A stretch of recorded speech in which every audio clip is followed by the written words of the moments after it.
এদিকে আর কয়েক ঘন্টার মধ্যে ঘটে যেতে পারে ভয়ানক কিছু। আবহাওয়া নিয়ে মারাত্মক হুঁশিয়ারি বার্তা দিয়েছে আবহাওয়া অধিদপ্তর, এমনকি কেয়ামত বলে অবহিত করেছে এই ঝড়কে।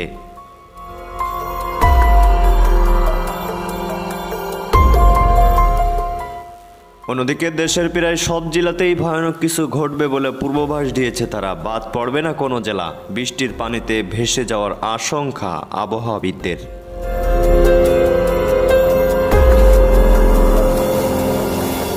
এর মধ্যে সারা দেশে বিশেষ সতর্কবার্তা দিয়েছে বিশ্ব পরিবেশ সংস্থা থেকে।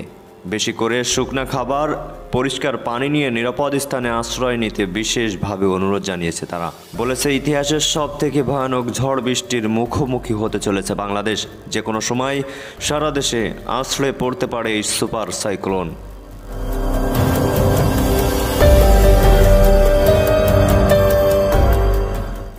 দর্শক, এতক্ষণ দেখছিলেন আবহাওয়া নিয়ে গুরুত্বপূর্ণ সংবাদ। এমনই বিশেষ সংবাদ সবার আগে পেতে চ্যানেলটি সাবস্ক্রাইব করে রাখুন এবং কমেন্টে জানান আপনার এলাকার বৃষ্টির বর্তমান অবস্থা।